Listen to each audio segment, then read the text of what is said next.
Somewhere in the North Atlantic, at a depth that most recreational divers would never reach, two teams of special operations swimmers were executing the same mission, same objective, same insertion method, same water temperature, same current, same crushing, absolute darkness below the surface.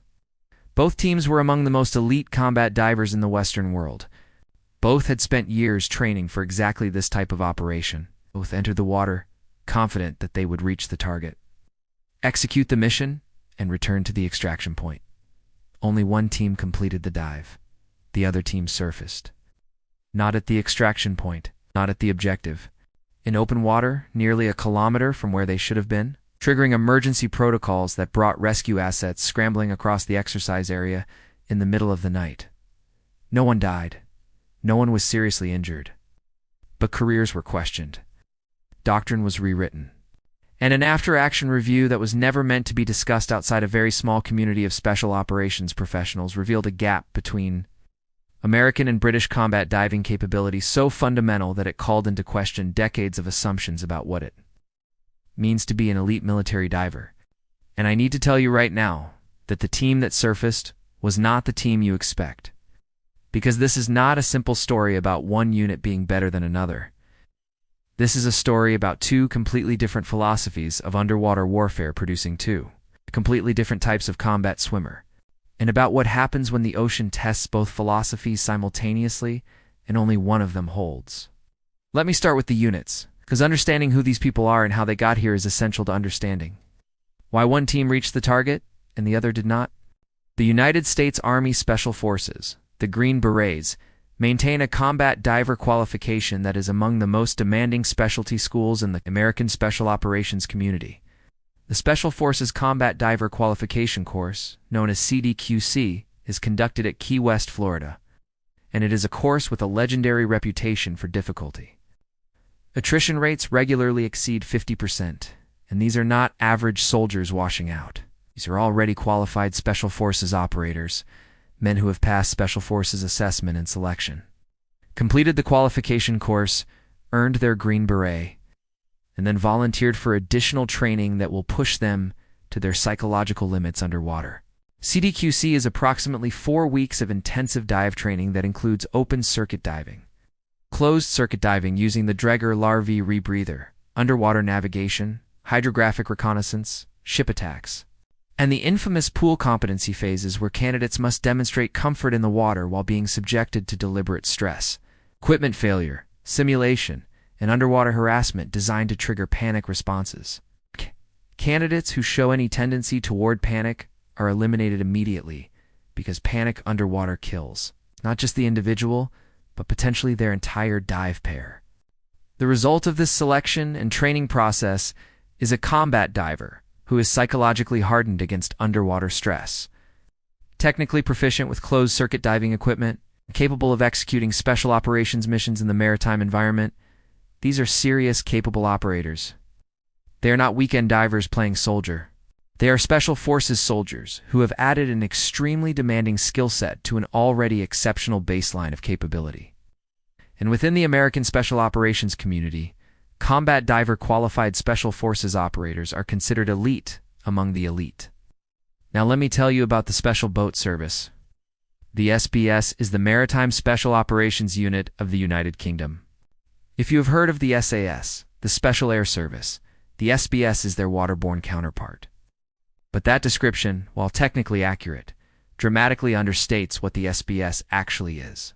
Because while the SAS is primarily a land-based unit that can operate in maritime environments when needed, the SBS is a unit whose entire identity, every element of its selection, training, doctrine, and culture is built around and within the water. The distinction matters enormously, and it is the key to everything that happens in this story. SBS selection begins with the same process as SAS selection. Candidates must first pass the Joint Special Forces Selection Course, which is one of the most demanding military selection programs in the world. Weeks of navigational marches across the Brecon Beacons in Wales carrying increasingly heavy loads over increasingly difficult terrain with decreasing time limits. The pass rate is approximately 10%. Candidates who pass joint selection then choose their units. SAS. Those who choose SBS enter an additional selection phase that is entirely maritime.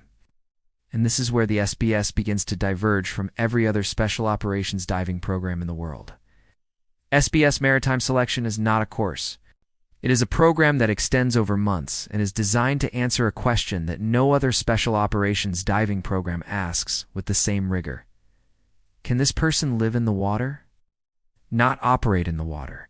Not conduct missions in the water. Live in it. The SBS needs operators who are as comfortable submerged in freezing, black current swept ocean as they are standing on dry land. This is not a metaphor. This is a literal operational requirement, because the missions the SBS trains for require divers to spend hours sometimes. Many hours in conditions so hostile that any diver who is merely tolerating the water rather than existing within it will eventually take the kind of air that kills people. SBS dive training takes place primarily in UK waters, not the Caribbean, not the warm, clear waters of Key West. The North Atlantic, the English Channel, the North Sea, and the coastal waters of Scotland. Water temperatures range from 4 to 12 degrees Celsius for most of the training year. Visibility underwater is frequently measured in centimeters rather than meters. Currents are strong, unpredictable, and unforgiving. Tidal patterns create conditions that change the underwater environment dramatically within hours. This is not a training choice made for convenience. It is a training choice made because these are the waters where the SBs will actually operate. And the principle underlying this choice is one that separates the SBs from American combat diver training at the most fundamental level. You must train in the conditions you will fight in, because skills developed in benign environments degrade catastrophically when transferred to hostile ones. American combat diver training at Key West takes place in water that rarely drops below 20 degrees Celsius. Visibility is typically excellent. Currents are predictable and manageable. The training environment is harsh by civilian diving standards, but moderate by global military diving standards. And the skills developed in this environment, while technically sound, are built on a physiological and psychological foundation that assumes a certain baseline of environmental comfort. Candidates learn to manage stress, navigate underwater, and operate closed-circuit equipment in conditions that are demanding but not fundamentally hostile. The assumption is that these skills will transfer to colder, darker, rougher waters when operational requirements demand it. The SBS assumption is the opposite. Skills must be built in the most hostile conditions from the beginning, because the transfer of skills from benign to hostile environments is unreliable. A diver trained in warm, clear water who encounters cold, dark, turbulent water for the first time on an actual operation will experience physiological and psychological stresses that their training did not prepare them for. Cold water triggers involuntary physiological responses. Breathing rate increases, heart rate elevates, fine motor control degrades, cognitive function diminishes. These responses occur regardless of mental toughness because they are neurological, not psychological. The only way to develop the ability to function effectively despite these responses is repeated, sustained exposure to the conditions that trigger them. And the SBS provides this exposure from day one. Now, I can take you into the exercise because you have the context needed to understand why what happened underwater was not an accident. Not bad luck, and not the result of individual failure. It was the inevitable outcome of two different training philosophies meeting the same operational reality. The exercise scenario is a ship attack. Both teams must conduct a covert underwater approach to a target vessel anchored in a northern European maritime exercise area. The divers will use closed-circuit rebreather systems that produce no bubbles, making them nearly undetectable from the surface. They must navigate underwater over a distance of approximately 2 kilometers from their insertion point to the target attached simulated. Limpet mines to the hull and withdraw to an extraction point without being detected by surface security patrols using sonar, thermal imaging, and visual observation. The exercise takes place in February. Water temperature is 6 degrees Celsius. Visibility underwater is effectively zero. There is a tidal current running perpendicular to the approach route at approximately 1.5 knots, which does not sound significant until you realize that a combat diver swimming on a compass, bearing at a typical underwater approach speed, covers ground at roughly the same rate as that current is pushing them sideways.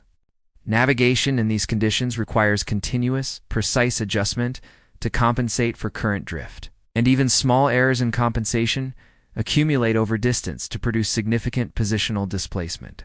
This is the environment. It's cold enough to degrade physical function, dark enough to eliminate visual navigation, current strong enough to move you off course if your navigation is not perfect, and a 2-kilometer underwater swim that must be completed with enough precision to arrive within touching distance of a specific vessel among multiple vessels in the exercise area. Both teams enter the water at the same time from separate insertion points, equidistant from the target. The U.S. Special Forces dive pair enters the water and immediately encounters the first challenge: the water temperature. 6 degrees Celsius is not just cold. It is the temperature at which the human body begins losing the ability to perform fine motor tasks within minutes of immersion. Fingers become clumsy. Equipment manipulation becomes difficult. The small adjustments required to manage a closed-circuit rebreather, clearing the breathing loop, adjusting buoyancy, monitoring the oxygen. Sensors become significantly harder because your hands do not do what your brain tells them to do with the precision you need. The American divers are wearing dry suits with thermal undergarments. Their equipment is excellent. Their exposure protection is state-of-the-art. But equipment cannot fully compensate for physiological response to cold. And the American divers have developed their skills primarily in water that is 14 degrees warmer than what they are currently swimming in. Their bodies are responding to the cold with involuntary physiological stress that their Key West training did not prepare them for. Not because Key West training is bad, it's because the human body does not care where you trained. It cares what temperature the water is right now. The SBS dive pair enters the same water at the same temperature, and their response is measurably different. Not because they are genetically different or physically tougher, because they have been immersed in water at this temperature hundreds of times during their training and career. Their bodies still respond to the cold. The physiological reactions are still present, but the magnitude of those reactions is significantly reduced through a process called cold habituation, a documented physiological adaptation where repeated exposure to cold water reduces the involuntary stress responses. Their breathing rate increase is smaller. Their heart rate elevation is lower, their fine motor degradation is less severe, and critically, their cognitive function is less impaired because their brains have learned through hundreds of repetitions that cold water immersion is a normal condition, not an emergency. This habituation cannot be achieved through mental toughness alone. It requires physical exposure, repeated, sustained physical exposure to cold water over months and years.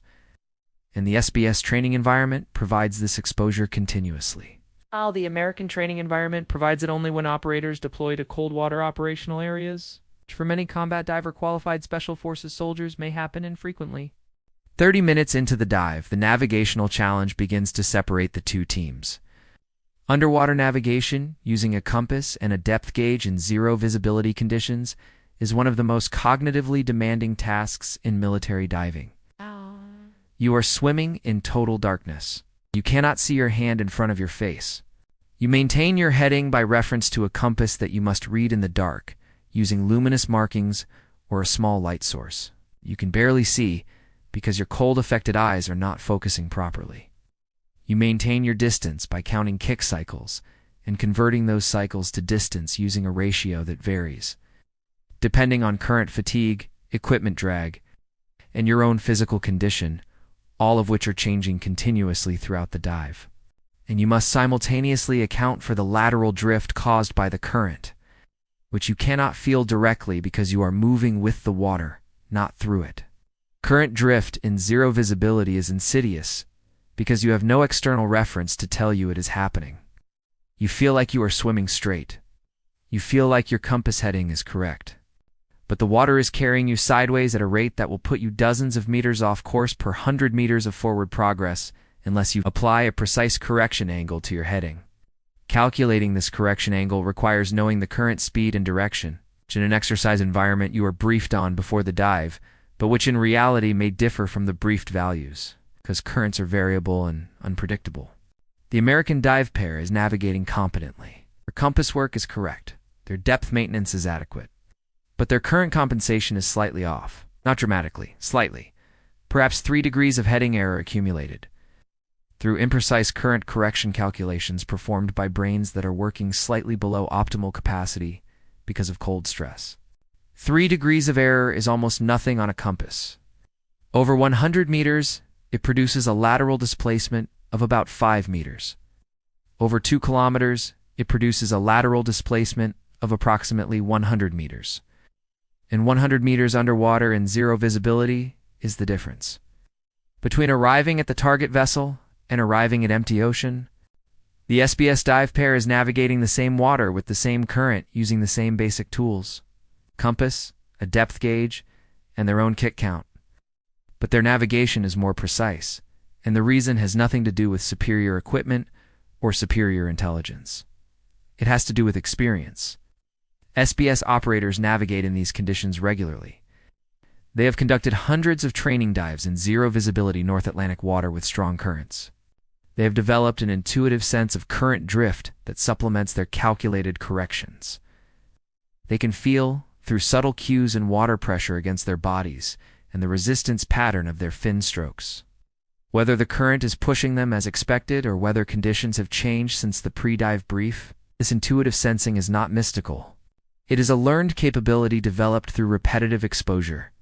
Exactly the same way a pilot develops an intuitive sense of their aircraft's behavior that supplements their instrument readings. But it only develops through exposure to the specific conditions.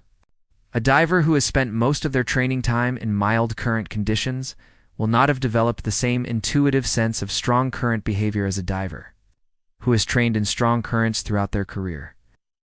At the 1 hour mark, the divergence between the two teams has become operationally significant.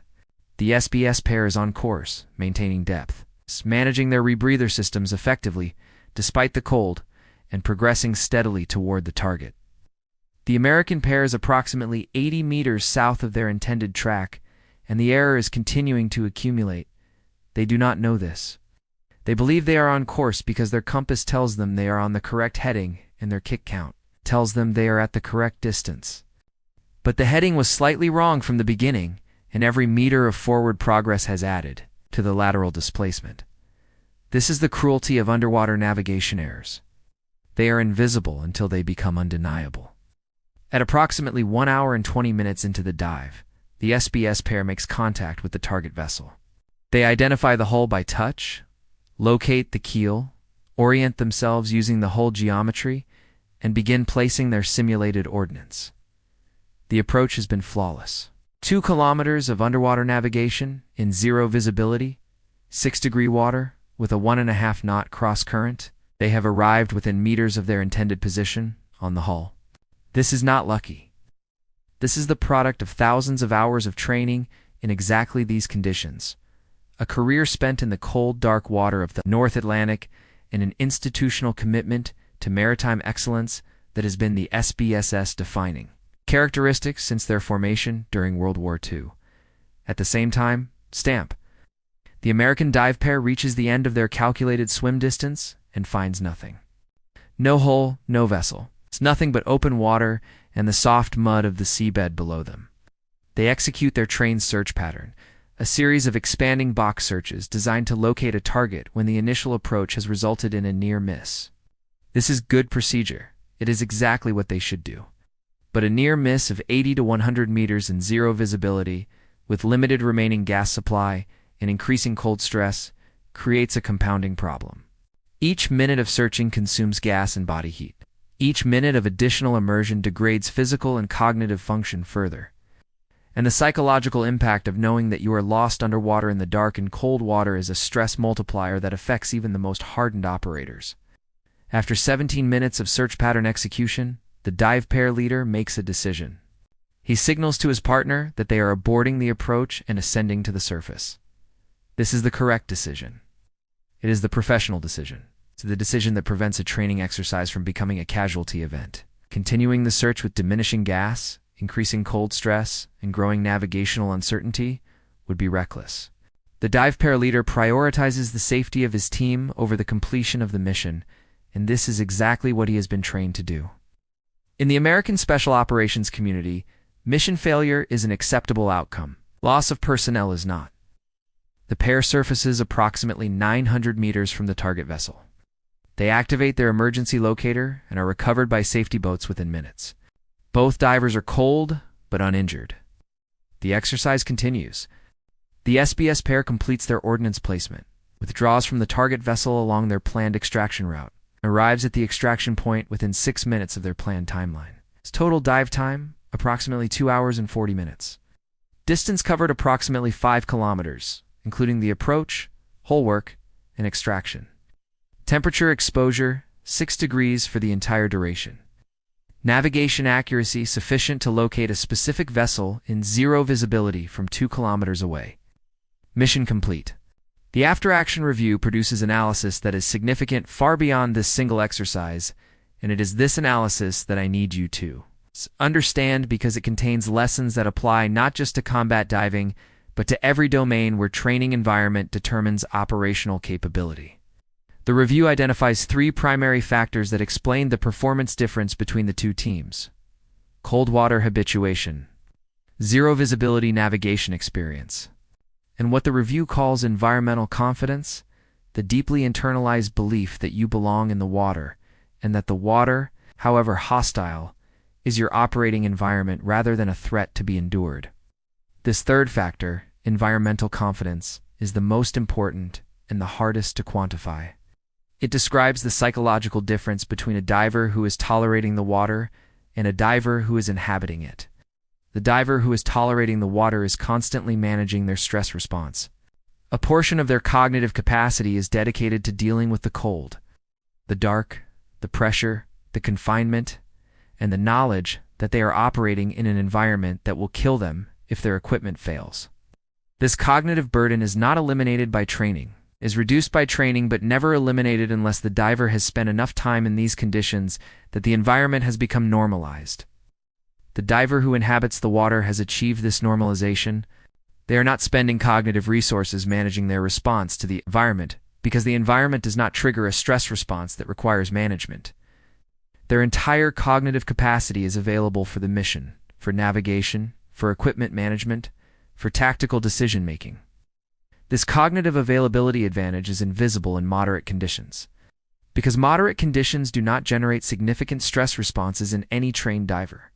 It becomes decisive in extreme conditions, because extreme conditions generate stress responses that consume cognitive capacity in proportion to their severity, and the diver with less habituation to those specific conditions will experience greater stress responses, and therefore have less cognitive capacity available for the task at hand. The recommendation section of the after-action review contains a suggestion that is diplomatically worded but radical in its implications. It suggests that combat diver qualification training conducted primarily in warm water environments may produce divers who are technically awarded qualified but operationally unprepared for cold water missions. Not incompetent, not unqualified, unprepared. And the distinction matters because it means the deficiency cannot be addressed by adding a cold water module to existing warm water training. The deficiency is cumulative. It is the result of thousands of hours of training time spent in an environment that does not build the specific physiological and psychological adaptations required for cold water operations. Addressing it requires not a module, but a fundamental restructuring of where and how combat diver training is conducted. This recommendation has not been fully implemented, but its influence is visible in recent changes to American Special Operations dive training. There has been increased emphasis on cold water training evolutions. Special Operations dive detachments now conduct more regular training deployments to cold water environments. Exchange programs with the SBs and other cold water diving units have been expanded. The American Special Operations community has acknowledged, at least implicitly, that the warm water training model produces a capability gap in cold water operations that cannot be closed by issuing better equipment or conducting occasional cold water familiarization dives. But the deeper lesson of this exercise extends beyond water temperature. It is a lesson about the relationship between training environment and operational capability that applies to every military domain. You will fight the way you train. This is one of the oldest principles in military science, but its corollary is less often stated and more important. We will fail in conditions you have not trained in, not because you lack skill, not because you lack courage, because the human body and the human mind adapt to the conditions they are exposed to, and those adaptations are specific. Adaptation to warm water does not transfer to cold water. Adaptation to clear visibility does not transfer to zero visibility. Adaptation to mild currents does not transfer to strong currents. Each condition requires its own adaptation, built through its own exposure, over its own timeline. There are no shortcuts. The SBS has understood this principle since its founding. Their entire training philosophy is built around it. Train in the worst conditions you expect to fight in, and train in them so frequently that they become normal. When the worst conditions become normal, you will perform in them the way other units perform in ideal conditions. This is not a secret. It is not a classified technique. It is a simple principle applied with extraordinary consistency over decades. The results speak for themselves. In the cold, dark water of the North Atlantic, in the most demanding underwater navigation scenario NATO conducts, one team reached the target and one team surfaced because the ocean does not grade on a curve. It does not care about your reputation, and it does not make allowances for the fact that your training took place somewhere warmer and brighter than where you are right now. The question this raises for the American Special Operations community is not whether their combat divers are elite. They are. The question is whether elite is enough when elite was built in conditions that do not match the operational requirement. And the honest answer? The answer that the after-action review carefully constructs through data and analysis rather than stating directly is that sometimes it is not. Sometimes the most elite diver from warm water training will surface in cold water, while a less celebrated diver from cold water training will complete the mission, not because of talent, not because of courage, because of adaptation. An adaptation does not care about your selection rate, your budget, your reputation, or your flag. Adaptation cares only about exposure. It's the unit that has spent more time in the dark, cold water will always outperform the unit that has not. So tell me what you want to see next. I am developing an analysis of why Norwegian Naval Special Forces have developed underwater demolition, techniques that other NATO nations cannot replicate. And the reason involves a training commitment in Arctic waters so extreme that candidates routinely develop mild hypothermia during selection as a deliberate part of the assessment process. Or perhaps you want to understand why Australian clearance divers, despite coming from a relatively small military, consistently outperform larger nations in mine countermeasures exercises using techniques developed in some of the most dangerous waters on Earth. Let me know in the comments. If this analysis changed how you think about what truly makes a combat diver elite, subscribe. Now, because the next video drops in 5 days and it covers a joint exercise result between two allied nations that was so one-sided the losing nation requested the evaluation criteria be changed rather than accept the implications of the outcome. You absolutely do not want to miss that one.